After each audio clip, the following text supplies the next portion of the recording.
네, 오늘도 우리는 본회의장에서 열심히 싸우고 있습니다. 총리님도 예전보다 화가 좀 많아지시는 것 같은데요. 좋은 소식을 두 가지 말씀드리겠습니다. 저는 오늘 총리님과 싸우지 않을 겁니다. 그리고 곧 퇴근하실 수 있습니다. 제가 뒤에서 두 번째이기 때문에요. 총리님, 저희가 지금 제21대 국회 마지막 정기회를 보내고 있습니다. 저도 마지막이니만큼 비장한 각오를 했고요. 오늘 대정부 질문도 그런 마음으로 나와 있습니다. 대정부 질문 첫날은 정치에 관한 질문 시간입니다. 총리님은 김영삼, 김대중, 노무현, 이명박 그리고 윤석열 정부까지 5정부에 걸쳐서 보수 진보를 가리지 않고 고위직을 역임한 진기록의 보유자이십니다. 가볍게 질문 먼저 드리려고 하는데요. 이렇게 중용되시는 이유는 무엇이라고 생각하십니까? 그 부분은 정말 모르겠습니다. 네. 자화자찬을 하실 수 있는 타이밍인데도 단호히 철벽을 치시는 겸손함이라고 제가 생각을 하겠습니다. 이런 총리님과 오늘 정치에 관한 질문 시간에 정치 토론을 한번 해보려고 합니다. 질문 요지서를 짧게 보내드렸는데요. 대한민국 국격에 맞게 진지하고 유익한 국격 토론이 되기를 기대합니다. 먼저 총리님은 노무현 정부의 마지막 국무총리셨고 지금은 윤석열 정부의 첫 번째 국무총리이십니다. 총리님께서 그때와 지금을 비교해 보셨을 때 우리 정치는 무엇이 같고 또 무엇이 다릅니까? 당시에 노무현 대통령께서는 제가 총리로 취임했을 그때 당을 탈당하셨습니다. 그래서 여야가 없었습니다. 그런 과정에서 법적으로는 일종의 정치내각, 중립내각을 구성을 했고요. 그러니까 물론 모든 그 법안이나 예산 같은 것에 대해서 저희는 똑같이 여야에 대해서 설명도 드리고 협의도 하고 했었습니다. 그렇기 때문에 전체적인 정치적인 분위기라 할까요? 이런 것들이 특히 임기 말이고 하기 때문에 뭔가 이렇게 잘 정리를 해야 된다 하는 거였고, 그리고 무엇보다도 엄정한 그런 그 선거, 이것이 대단히 중요하다, 그런 생각을 가지고 있는 내각이었기 때문에 그런 점에서 여러 가지 국민연금법도 문제가 있었고 사립학교 법도 문제가 있었고 여러 가지 어려운 법이 있었습니다만 나름대로 여야 간에 잘 협의를 해가면서 협의를 거쳐서 타결을 했다, 이렇게 생각합니다. 저는 사실 그 노무현 정부의 국무총리를 하시던 그 2007년에 전 중학생이라 방금 말씀하신 걸 자료로만 파악을 했거든요. 그러면 그래도 당시에는 협치가 좀 잘 되었던 것 같습니까? 말하시는 걸. 당시에는 제가 아까 잠깐 말씀드렸던 각 위원회별로 총리 공관으로 여야 동반으로 초청을 했을 때 저희가 초청했던 모든 위원회는 다 응해 주셨습니다. 근데 지금은 동반으로 제가 초청은 못했습니다만은 여야가 같이 와주신 위원회는 딱 하나였고요. 나머지는 응하지 않으셨습니다.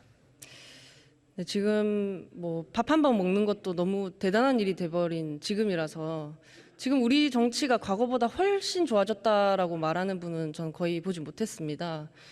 차라리 민주화 이후 근 40년 중에 지금이 가장 최악이다라거나 적어도 옛날이나 지금이나 똑같이 최악이다, 그렇게 평가를 하시거든요.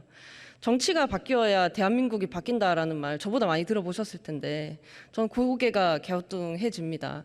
적어도 2023년 지금의 대한민국은 반대입니다. 바뀐 대한민국만큼 정치가 뒤쫓아서 바뀌어야 하는 상황 아닌가 싶습니다. 오늘도 보면은 몇몇 정치인들의 유튜브 각은 있었던 것 같은데 국민들께 남는 건 그만큼 또 있었을까 싶기도 하고요. 총리님께서 생각하시기에 지금 정치가 해결해야 할 문제로 어떤 게 있다고 생각하십니까? 기후위기라든지 그런 것들. 저는 여러 가지가 있겠습니다만은 한 두 가지만 좀 말씀드리고 싶습니다. 우선은 이 정치가 대단히 중요하고 우리 국가의 미래를 결정하는 그러한 하나의 중요한 국가의 분야이기 때문에 우선 좀 합리성, 과학, 지성 이런 것들이 지배하는 그런 정치가 정말 되기를 간절히 평소에 희망을 해봅니다. 그러면 매번 이렇게 4년마다 의원님들께서 다시 선거를 통해서 오시는데 그러면 당신은 후퇴하고 있는 것처럼 느끼느냐 어떻게 느끼느냐 하면 저는 그거는 절대로 진전되고 있고 더 나아지고 있다 이렇게 봅니다. 아마 조금 이해하시기는 어려울 텐데요. 저는 수십 년 동안 정부에 있었고 또 많은 의원님들하고 논의도 해본 사람 중에 하나입니다. 정말 의원님들 열심히 공부하시고 정말 대단하세요. 제가 보기에는. 그런데 이제 다만 그런 것들이 저는 그게 왜 그럴까를 명확히 알지 못하겠습니다. 그러나 저는 이런 SNS와 같은 옛날과는 전혀 달라진 하나의 그 커뮤니케이션의 환경 이런 것들이 정말 불행하게도 우리가 듣고 싶은 것만 듣도록 만드는 그러한 분위기를 계속 만드는 거 아닌가. 어떤 사람들은 그거를 확증 편향적인 그런 그 트렌드라고 얘기하기도 하고 AI가 작동을 해가지고 자기가 몇 개 유튜브를 들어보면 그 다음부터는 똑같은 비슷한 얘기만 하는 유튜브만 계속 그 공급을 해주는 저는 굉장히 그 부분은 큰 하나의 우리의 약점이다 그렇게 생각을 저는 개인적으로는 합니다. 제가 지금 무슨 정치학자도 아니고 잘은 모르겠습니다만 따라서 이렇게 정치가 자꾸 이렇게 양극화가 될 그런 소지를 엄청 가지고 있는 겁니다. 그러니까 우리 정부도 그렇고 우리 정치권도 그렇고 여야 모두가 정말 이것이 국가를 위한 것이 아니니까 정말 우리가 지성과 타협과 또 과학과 이런 것이 지배를 하게 하고 정말 저희가 많이 얘기합니다만 가짜뉴스, 괴담, 무슨 선동, 과학에 근거되지 않은 거 이런 것들은 정말 우리가 좀 배제를 하는 그런 노력들을 하지 않으면 저는 우리 정치가 정말 좀 저희가 원하는 그런 쪽으로 가기가 굉장히 어려운 환경이다. 저는 감히 그렇게 말씀을 드립니다. 제가 틀렸는지 모르겠습니다. 아니요, 말씀하신 것 중에 좀 답답함도 느껴지고요. 중간에 그래도 후퇴는 아니다, 진전은 하고 있다라는 말씀에서 사실 저는 잘 모릅니다만 선배님이 그렇게 말씀하셨기 때문에 지금의 어떤 만나고 대화하지 않는 이 정치 뭐든 해결할 수 없을 것 같은 상황도 좀 나아지기 위한 고통이 아닌가라고 좀 기대를 하고 싶어집니다. 말씀하신 것처럼 1987년 민주화 이후에 대한민국 GDP만 해도 12배 성장을 했습니다. 대한민국은 이미 글로벌 차원의 시차는 없는 나라고요. 지금 대한민국 시민에게 미국을 향한 경외심이라거나 일본에 대한 열등감은 없다고 생각합니다. 하지만 언론은 양극단 진영 정치라고 부르는 그런 상황이 지속되고 있고요. 저는 이걸 87년 체제라고 부르는데요. 정치는 오늘도 그 시절 산업화 그리고 민주화로 나뉘어서 싸우고 있습니다. 예를 들어 독재 정권의 후예와 친일파를 박멸하자거나 공산 전체주의와 반국가 세력을 절멸하자고 합니다. 수준도 또 수준이지만 남는 게 없으니까 싸움이 덧없습니다. 두 진영 모두에 속했던 경험이 있는 분으로서 총리님께서는 어디서부터 잘못됐다고 생각하십니까? 우선 가장 중요한 것은 우리가 지금 방금 의원님께서 87년 이후에 GDP가 12배 늘었다. 12배 는 거는 맞습니다. 그러나 GDP가 12배 는 것만이 우리 국민 생활의 행복이나 우리 국가의 발전의 전부는 아니라고 생각합니다. 그리고 어떻게 보면은 앞으로 이런 그 전 세계적인 이런 지정학적인 문제라든지 경제적인 문제 이런 것들로 봤을 때에는 우리 정치가 지금 의원님께서 걱정하신 대로 정말 그렇게 잘 운영이 되지 않으면 저는 항상 이 정도에서 저는 스톱하지 않을까, 정지되지 않을까를 걱정합니다. 그럴 가능성이 굉장히 많습니다. 그러니까 우리의 후손, 우리의 후배들을 위해서 정말 모두가 정말 잘해야 된다. 그렇지 않으면 저는 희망은 없다. 저는 오히려 그렇게 말씀드리고 싶습니다. 현재 수준은 유지할 겁니다. 그러나 더 나아지는 것은 어려울 거다. 그렇게 생각합니다. 저는 지금 이 나아지기 힘든 양극단 진영 정치가 세 가지 제도 때문에 심화했다고 생각하거든요. 첫째로는 모든 행정부 관료가 대통령 한 사람의 입만 쳐다보게 되는 그런 제왕적 대통령제가 있고, 두 번째로 상대편이 똥볼 차면 집권하고 까짓 거 집권 못해도 제1야당 하면 되는 승자 독식의 선거제도, 그리고 세 번째로 공천 받으려면 당이 상식과 멀어져도 눈 감아야 하는 공천제도 내지 정당 문화라고 봅니다. 이 세 가지 요인이 정확히 같은 시간에 같은 공간에 모였더니 최악의 정치가 돼버려서 정치 혐오는 깊어졌고 극렬 지지자를 제외한 그런 평범한 시민은 다 무당층이 돼버린 게 아닌가 하는데, 혹시 공감하십니까? 저는 세 가지에 대해서 다 동의합니다.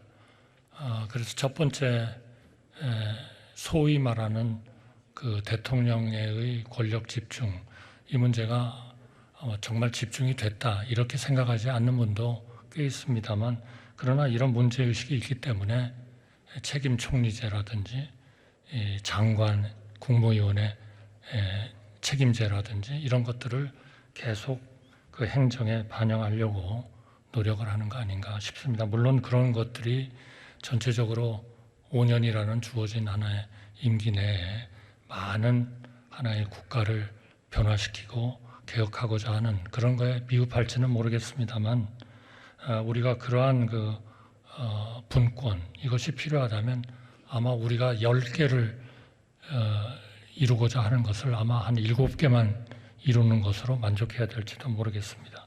두 번째, 우리는 집권 못해도 하여튼 상대방이 잘못하는 게 좋다. 또 공천의 혁신, 이것도 정말 근본적인 제도라고 저는 생각합니다. 이러한 제도가 우리나라에만 특수하게 적용되는 것이 아니고 많은 외국에 이런 사례들이 있어서 이렇게 나갔을 때 잘된 나라, 이렇게 했을 때 잘못된 나라라는 그런 사례들이 굉장히 풍부합니다. 저는 그런 부분에 대해서 좀 허심탄회하게 우리가 그런 부분을 보면서 필요한 정치 개혁도 하고 그런 걸 해야 되는 거 아닌가 그렇게 생각합니다. 네, 이렇게 공감해 주시고 또 허심탄회하게 이야기할 수 있으면 좋겠다라고 말씀해 주시니까 저도 좋은데요. 근데 국민의힘과 더불어민주당 이 양당은 이 상황이 그렇게 싫지는 않은 것 같습니다. 정치가 싫은 중도가 투표장에 오지 않아도 각자가 가진 견고한 30%로 승부하면 그만인 거 아닌가. 어느 쪽이 이기더라도 한쪽이 완전히 지지만 않으면 괜찮다고 생각하는 거 아닌가 싶은 거죠. 제가 너무 같나요? 그러니까 세계가 이제 막 여러 가지 제도를 사실은 시도하고 있죠. 예를 들면 독일 같은데, 그런 데는 물론 내각 책임제이긴 합니다만 상당히 다른 패턴을 보이고 있는 거거든요. 그러니까 예를 들면 지역구에서 그걸 충분히 못 얻으면 딴 쪽에서 보완을 해서 하나의 협치를 하게 한다든지, 또 많은 나라에서 그런 것들을 하고 있기 때문에 저는 좀 진지하게 우리 정치가 제대로 쓰지 않으면 우리나라는 여기서 정지된다 하는 것에 대한 인식만 있으면 마치 우리가 저출산 고령화가 이대로면 우리나라는 소멸된다 하는 최근에 일어나고 있는 이런 문제의식과 같이 그런 문제의식과 유사하게 해결책은 나오리라고 생각합니다. 어디서 경천동지할 대책이 나오는 것이 아니고 많은 나라들이 실험해보고 또 트라이 해본 그런 결과들을 우리가 다 가지고 있기 때문에, 물론 국민마다 다 다르고 나라마다 다르겠습니다만은 하나의 그런 공통 분모는 우리가 생각할 수 있다 이렇게 생각합니다.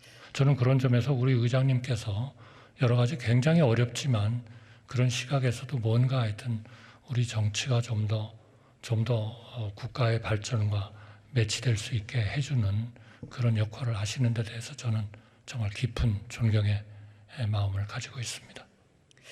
근데 이렇게 일이 안 되면 이런 상황에서 정작 피해를 보는 건 국민이지 않습니까, 총리님?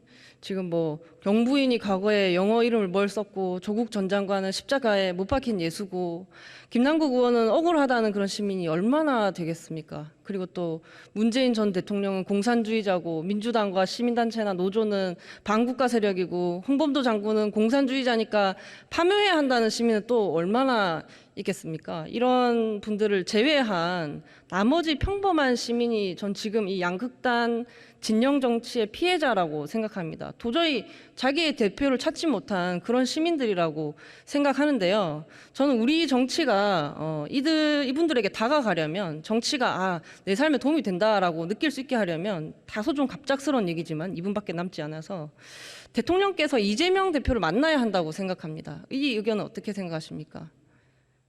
그 문제는 저도 검토해 보겠습니다만 제가 깊이 말씀은 드리지 않겠습니다. 사실 지금의 상황이 그렇게 두 분이 흔쾌히 만나기가 좀 어렵지 않을까 이렇게 생각합니다. 지금 여러 가지 그 사례를 말씀하셨지만 또 그런 부분이 있는가 하면 또 백선엽 장군을 파묘하자 하는 그런 또 법안이 막 나오고 하는 거거든요. 그러니까 이거는 저는 정말 정치가 이대로 가면 우리나라는 여기서 정지된다 하는 데 대한 의식을 가지고 우리 모두가 정말 좀 자기 일처럼 이 문제를 제대로 보고 고치도록 노력을 해야 된다 이렇게 생각합니다. 근데 안 만나면요. 일단 지금 먼저 내년도 정부 예산안이 중요하지 않겠습니까? 지금 또 정쟁이 필요 없는 법안도 많거든요. 채용 절차, 공정화 법안, 교권 회복을 위한 특별법, 부양 의무를 미이행한 상속인의 상속 제한하는 그런 민법 개정안처럼 양당이 충분히 합의점을 찾을 수 있는 법안이면서 아까 말씀드린 그런 평범한 시민의 삶에 영향을 미치는 민생 법안 많이 있거든요. 근데 이것도 만나서 뭘 얘기를 해야 될 거 아니겠습니까? 그래서 꼭 총리님께서 대통령께 이재명 대표의 단식 농성장을 좀 방문을 하시라고 건의를 해주셨으면 좋겠습니다. 저는 그런 부분도 중요한 것이겠습니다만 저는 우리 의장님께서 취임하시면서 맨 먼저 말씀하셨던 것을 저는 지금도 기억하고 있습니다.